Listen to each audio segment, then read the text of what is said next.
మళ్ళీ ఒక్కసారి. ఓం గురుభ్యో నమః.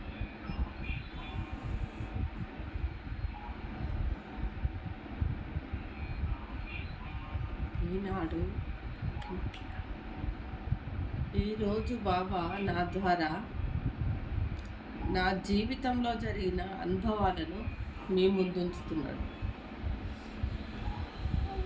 నా చిన్ననాటి నుంచే ఆ భగవంతుడు ప్రతి మానవుడందు భగవంతుడి యొక్క దృష్టి ఉంటుంది.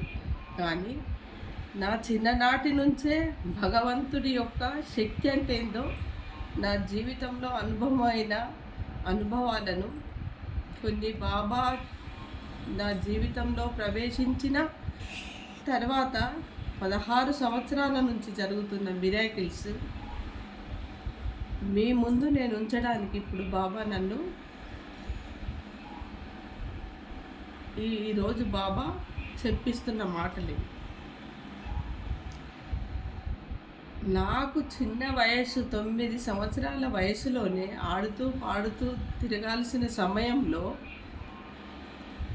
ఒకరోజు ఏం జరిగిందంటే నా జీవితంలో బాబా అసలు భగవంతుడు నా జీవితంలో ఏ సమయంలో ఎంటర్ అయిండో గురువు అనేవాడు నా జీవితంలో అడుగు పెట్టిన 16 సంవత్సరాల తర్వాత నా 9 సంవత్సరాల వయసు అనేది నాకు గుర్తుకొచ్చింది. ఎందువల్ల అంటే నా 9 సంవత్సరాల వయసులో నేను ఆడుతూ పాడుతూ తిరిగిన వయసులో ఒక గుళ్ళో నా ఫ్రెండ్స్తో నేను ఆడుకుంటున్న సమయంలో ఒక టెంపుల్లో ఆడుకుంటున్నాం, శివాలయంలో ఆడుకొని ఇంటికి వెళ్తున్న సమయంలో ఏం జరిగిందంటే అనుకోకుండా ఒక యోగిలాగా ఒక చెట్ల నుంచి దూరంలో ఒక చెట్లు పొదల నుంచి బయటకు వచ్చేసింది. ఎందుకంటే నాకు కొద్దిగా గుర్తున్నది. నాన్న 9 సంవత్సరాల వయసు అప్పుడు నాకు దాదాపు నేను నా ఐదో తరగతో 4వ తరగతో చదువుతున్న సమయంలో కొంచెం మెమొరీ ఉంటుంది. ఆ సమయంలో కూడా నాకు అసలు ఆ శక్తిని నేను మర్చిపోలేకపోయినా. ఆ దైవశక్తి నాకు గుర్తుకొస్తే అనుక్షణం ఒక్కసారి నా లోపల ఒక నిశ్శబ్దం అనే విషయాన్ని నేను తెలుసుకుంటా. నా ఆత్మను నేను చూసుకునే సమయం అనేది దగ్గరికి వచ్చిందని అనిపిస్తుంది. నా హార్ట్ బీట్ నాకే తెలిసిపోతుంది ఆ సమయం గుర్తుకొచ్చినప్పుడు. అది 16 సంవత్సరాల తర్వాత నేను నిగూఢంగా ఉండమన్నాడు బాబా, నన్ను గుప్తంగా ఉంచిండు. నా జీవితంలో ఎట్టెట్లా ప్రవేశించిండు, నేను ఎన్ని మిరాకిల్స్ నా ద్వారా చేయించిండు, ఎంతమంది బాగుపడ్డరు, ఎంతమంది జీవితాలు ఎంతో గొప్ప స్టేజ్లో ఉన్నాయో అది బాబా వచ్చిన తర్వాత ప్రజలల్లా అది నిగూఢంగా దాగి ఉంది. కామారెడ్డిలో ఒక ఇంట్లో ప్రతి గురువారం రోజు నేను నా సేవలో కూర్చున్నప్పుడు 12 గంటల తర్వాత నేను కాదు, నా పైకి ఆ భగవంతుడు యొక్క నిరాకార స్థితి అయిన సాయినాథుడో ఆ శివుడో నాకు తెలియదు, కానీ వచ్చి అనేక నిగూఢమైన రహస్యాలు జ్ఞానంతో పాటు ఎక్కడ జరగని విషయాలు నా ఇంట్లో జరగడం అనేది మొదలయ్యింది. ఎంతోమంది ఎంత బాధలో ఉన్నా కూడా ఆ బాధలు అనేవాడు బాబా నా పైకి వచ్చి వాళ్ళ కష్టాలను కన్నీళ్ళను తుడిచి ప్రేమ తత్వంతో వాళ్ళను బాబా దగ్గర తీయడం జరిగింది. నాన్న వేళలా భగవంతుడు ఎక్కడున్నాడంటే నాకు ఆ సత్యం అనేది ఎప్పుడు అవగతమైందంటే బాబా నాలో ప్రవేశించినప్పుడు సత్యంగా బాబా నా ఇంట్లో ఉన్నాడు, ఇదియే షిరిడి, ఇదియే ద్వారకామాయి అని ప్రజలు కొల్లలుగా 100 మంది నా ఇంటికి వచ్చి ఇదియే షిరిడి అన్న సత్యాన్ని వాళ్ళు తెలుసుకొని ఆ సత్యమైన అనుభూతిని వాళ్ళ మనసు నుంచి బహిర్గతం చేసి ఎన్నో విషయాలు నా ఇంట్లో జరిగినాయి. నేను ఇంతవరకు కూడా ఒక విషయాన్ని కూడా బయట పెట్టలేదు. కానీ ఈనాడు బాబా నా ద్వారా ఈ యొక్క 16 సంవత్సరాల నుంచి జరిగినటువంటి సత్యమైన విషయాలను, అద్భుతమైన విషయాలను, ఒక గురువు అనేవాడు ఒక వ్యక్తిని పట్టుకున్న తర్వాత తన జీవితం ఎలా మారిపోతుంది, ఎంత శాంతమూర్తులు అయిపోతారు, ఎన్నింటికి ఓర్చుకొని, ఎంత శక్తిని సాధించి, ఎంత ప్రేమతత్వం ద్వారా ఎంతోమందికి సేవ చేయాలన్న తపన ఎలా నాలో కలిగిందంటే, సాక్షాత్ భగవంతుడైన బాబా నాలో ఉండి నడిపించి 16 సంవత్సరాల నుంచి నిగూఢమైన సేవ జరిపించింది. అది చిన్న వాళ్ళ నుంచి, మధ్యతరగతి వాళ్ళ నుంచి, పెద్ద ధనవంతుల దాకా కూడా నేను సేవ అనేది చేసిన. అది ఈనాడు నా యొక్క సేవను బాబా గుర్తించి ఆయన చెప్పేదాకా కూడా నేను యూట్యూబ్లో పెట్టలేదు. ఆయన ఎప్పుడు యూట్యూబ్లో పెట్టమని 4 విషయాలు, భగవంతుడి విషయాలు 10 మంది వింటారు అన్న. గురువు అంటే ఇంత సత్యమా?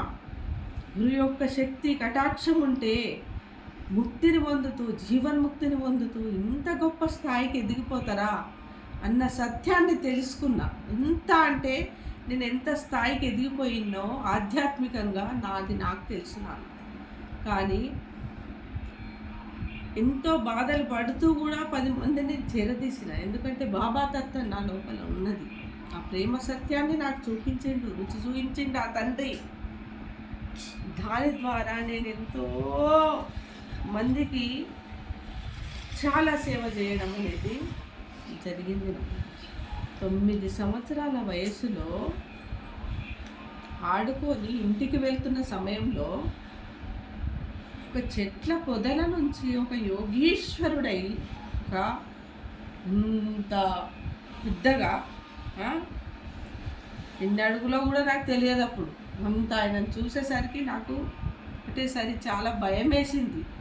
చేతిలో కమండలం, శివుడిలాగా ఇట్లా రుద్రాక్ష మాలలన్నీ ధరించి ఆయన పొదల నుంచి వచ్చేసి నా ముందు నిలబడి నా తలపైన చేయి పెట్టడం ఒక్కటే నాన్న గుర్తున్నది నాకు, అంతే. అతన్ని చూడగానే నాకు చల్లగా చెమటలు వచ్చేసి భయం వేసింది. అసలు ఎవరు ఈయన అన్న ఒక అంత చిన్న వయసులో ఆలోచన శక్తి కూడా సరిగా ఉండదు. కానీ ఆయనను చూసి ఏదో ఒక శక్తి నన్ను ఆవరించిందని మాత్రం నాకు అర్థమయ్యింది. తలపైన చేయి పెట్టి నవ్వి ఆయన మళ్ళీ చూసేసరికి అక్కడ మాయమైపోయింది. ఆ క్షణమే అసలు నేను కాదు, నేను ఎలా అయిపోయినా అంటే లోపల నా అంతర్గతం అని కూడా ఆనాడు తెలియదు నాకు. బాబా వచ్చిన తర్వాత ఈ అంతర్గత ఆనందాన్ని ఎట్లా పొందాలి, ఆధ్యాత్మిక చింతన అంటే ఏంది, సద్గురువు అంటే ఏంది, సద్గురువు సేవ ఎంత సత్యంగా ఉండాలి అనే విషయాలన్నీ ఈ 16 సంవత్సరాల తర్వాత ఆ విషయాన్ని నేను ఇప్పుడు మీ ముందర పెడుతున్నా. ఇది లోపల నుంచి వస్తున్నటువంటి బాధతో కూడినటువంటి సత్యం. ఇది ఇంతవరకు కూడా నా జీవిత రహస్యాన్ని నేను బయట పెట్టలేదు. నా ఆ యొక్క శక్తి ద్వారా ఆయన ఎప్పుడైతే నా తలపైన చేయి పెట్టిండో ఇంటికి పరిగెత్తుకుంటూ వచ్చేసి అసలు నా లోపల ఆ శక్తికి ఒక్క దగ్గర కాలు నిలవడం లేదు నాకు. అసలు ఎట్లా అంటే పరిగెత్తడం, జంపు, ఇట్లా పైకి కిందికి ఎగరడం, ఇట్లా గాలి లోపల తేలిపోతున్నట్టు అనిపించడం. ఇంటికి వచ్చిన మరుక్షణమే నా తల్లిదండ్రి భయపడ్డాను. నన్ను చూసి భయపడి అయ్యో అమ్మాయికి ఏమైంది, ఏదో తగిలింది ఏదో అనుకొని వాళ్ళు అనుకున్నారు. కానీ ఆనాడు కలిసింది ఎవరో నాకు ఇప్పుడు అవగతమైంది. అది అప్పటి నుంచి ఇప్పటిదాకా నిగూఢంగానే ఉంది ఆ రహస్యం అనేది.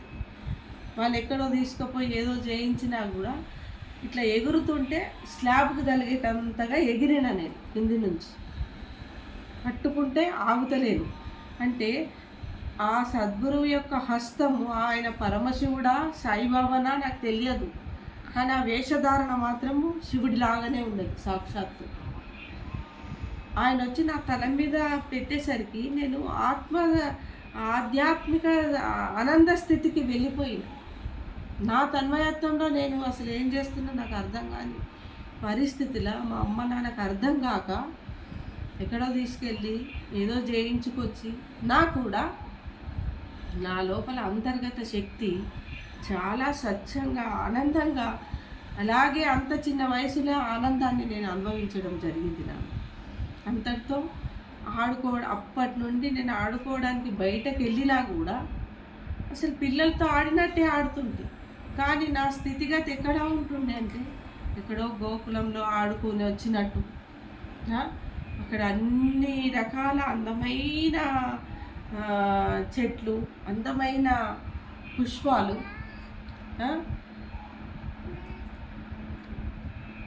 ఇవన్నింటి మధ్య నేను ఆడుకొని మళ్ళీ అక్కడ ఆడుకునేదాన్ని. తర్వాత ఇక్కడ నా ఫ్రెండ్స్తో ఆడుకున్నట్టుగా నాకు లోపల ఆ స్థితి కలిగేది. ఆ స్థితి ఎందుకు కలిగింది అన్న ఆలోచనలు ఇప్పుడు బాబా నా జీవితంలో ప్రవేశించిన తర్వాత ఇవన్నీ ఆలోచనలు, అనుభవాలన్నీ కూడా మీ ముందర పెట్టడానికి నేను ఇప్పుడు బాబా నన్ను ఇప్పుడు ప్రిపేర్ చేయడం జరిగింది. కాబట్టి నా అనుభవాలు ఒక గురువు ప్రవేశించిన తర్వాత ఎంత చక్కటి అనుభవాలు ఉంటాయి. ఆ యొక్క స్థితిగతి ఎలా మారిపోతుంది, ఎంతటి కఠిన హృదయమైన ఎంత శుతిమెత్తగా అయిపోతుంది. ఒక శుద్ధి కూడా ఎట్లా అయిపోతుంది, ఒక శుద్ధి అంటే ఒక దాన్ని పగలగొట్టాలి, ఆ శుద్ధి కూడా ఒక దాన్ని పగలగొట్టలేని స్థితికి ఎదిగిపోతాడు మనిషి. అంటే ఆ శుద్ధి కూడా అంత మెత్తగా మారిపోతున్నది. అంటే అంత చల్లని, అంతటి ప్రేమ, స్వచ్ఛమైన అనుభవాలు నా లోపల ఉన్నాయి. ఇంకా మీకు చెప్తున్నాను. సాయిరామ్. సాయి 9 సంవత్సరాల వయసులో మీకు బాబా అనుగ్రహం ఒకటి జరిగిందని చెప్పారు కదా. ఇంకొకటి బాబా దర్శనము మీకు ఎలా జరిగింది బాబా